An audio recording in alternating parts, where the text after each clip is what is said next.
At Yen Mansion in Chinan City, a bearded man was proudly presenting a lineup of local talents like a merchant selling rare treasures. Fairy of the Bone Clan, here are the best candidates from our city over the past 20 years. Nick Hang, cold and sharp-eyed, asked flatly, who stands out the most? Before Beard could speak, a boy jumped in eagerly, Luoing from the Luo family. No doubt. The bearded man nodded. She is something. Adopted daughter, brilliant cultivation, keeps everyone at arm's length, classic ice queen with power. Gu Changge arrived.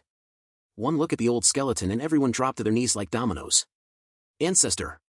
Gu Changge, brushing off the drama like lint, went straight to business. Any leads on the remnants from that bloodline 20 years ago? The skeleton turned to Nick Hang. This is the young master of the Gu family. Nick Hang, startled for half a breath, bowed with grace. Nick Hang greets the young master. Gu Changge looked her over like someone assessing a promising chess piece. Neither timid nor arrogant.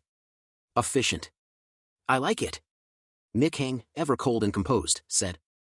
Unfortunately some still got away. Gu Changge thought, good. Gotta let at least one main character grow properly. He asked. You tracked this location with their blood essence, right? The old skeleton nodded, secretly glowing with pride. If Nick Hang can stick with someone like Gu Changge, the Bone Clan might just hit the jackpot. He eyed Ada, who was busy scratching his head like he just discovered it was detachable. Yep. Definitely Nick Hang over this one. Back on topic, Gu Changge asked. Who's this Luoing? The boy stepped up, respectfully cupping his hands. I train with her. She's cold, distant, but immensely talented. You don't talk to her, you apply for an appointment. Gu Changge narrowed his eyes. 20s, adopted, isolated, and absurdly gifted? Sounds suspiciously like destiny bait. But then he remembered, Bone Ancestor almost got psychic feedback just trying to peek into her fate. That wasn't normal. Then the boy added, she's about to be married to Luo Feng. The Luo family's well, he's not the brightest lantern on the altar.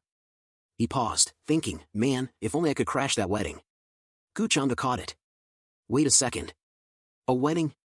Involving a fool? This has Hidden Dragon written all over it. The fool might be the anomaly I'm looking for.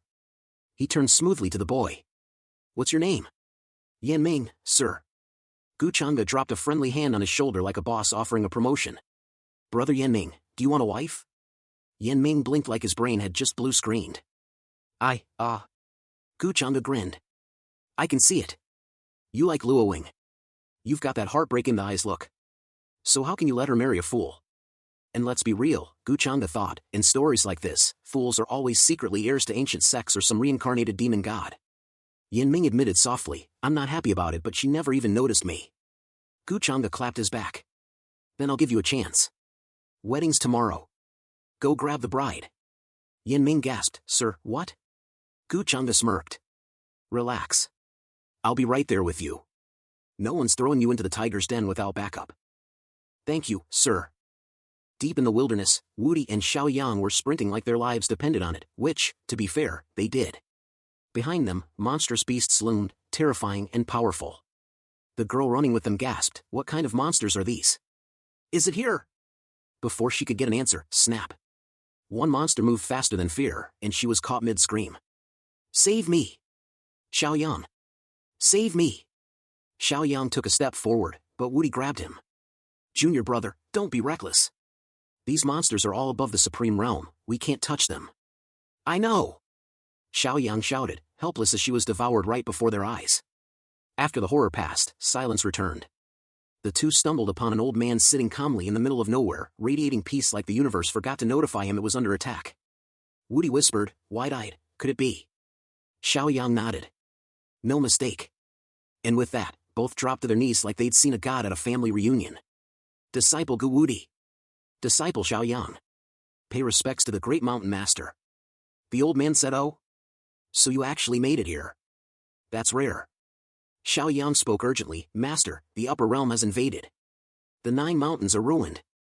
The immortal seal is lost. Tianlu City has fallen. The 8 wastelands and 10 regions have no one to lead them. Please, return. Wudi joined in, Master, only you can restore balance. The great mountain master sighed, half in a daze. Unreal and real, real and unreal, when will I reach that boundary? Translation, he's been meditating so long he might have forgotten where he parked his realm. Xiao Yang pressed again, Master. The upper realm is devouring everything, we need you to take charge. The old man blinked. All right. Time to go see some old friends. Both disciples exchanged a confused look. What friends? He's been a hermit for centuries. Xiao Yang hesitated. Go? But, there are some really scary things outside.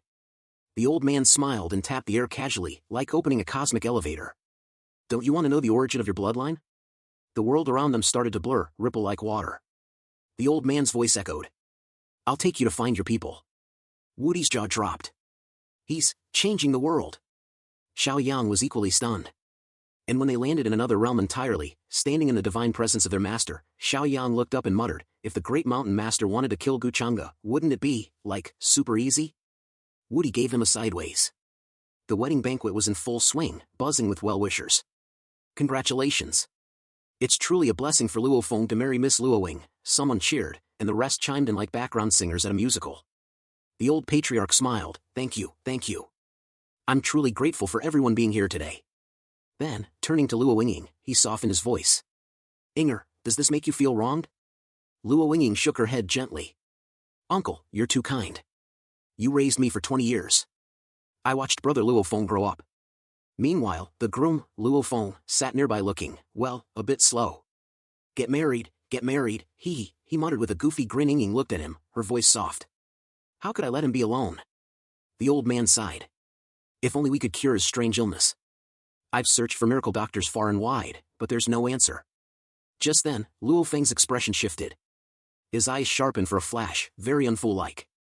So, this life's name is Luo Feng? He thought. Seems like after that battle, my soul really was shattered. Took forever to put it back together. He wasn't just some village fool.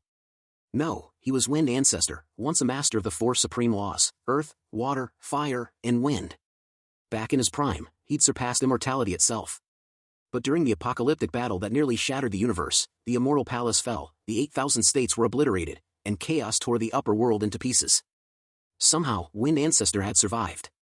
He'd even managed to steal the epic tree, basically the divine hard drive of heavenly rules, and tried to hijack heaven's authority. Spoiler alert, it didn't end well. He lost, nearly died, and crash-landed in a wasteland that would later be known as the 8 Desolations in 10 regions. But the man had backup plans. He wasn't called Ancestor for nothing. Reincarnation? Check. Hidden tree of cosmic power? Check. Identity crisis? Double-checked, I just need time, he thought. With the epic tree, I can shatter this world's restrictions and rise again. Let the upper world try to stop me, if they even find the tree. Luo Winging glanced over. She caught a drop of sweat on his brow. Was that an illusion? Luo Feng, still in village idiot mode, looked at her and smiled inwardly. Ninger's descendant. She looks so much like her. Is this heaven's way of giving me a second chance? And just as tension started to build, the young lord of the Yan family, Yan Ming, has arrived, a loud voice announced. Everyone turned. And just like that, cut to black. One chapter this week. Classic cliffhanger. Subscribe. Like. Comment. Share.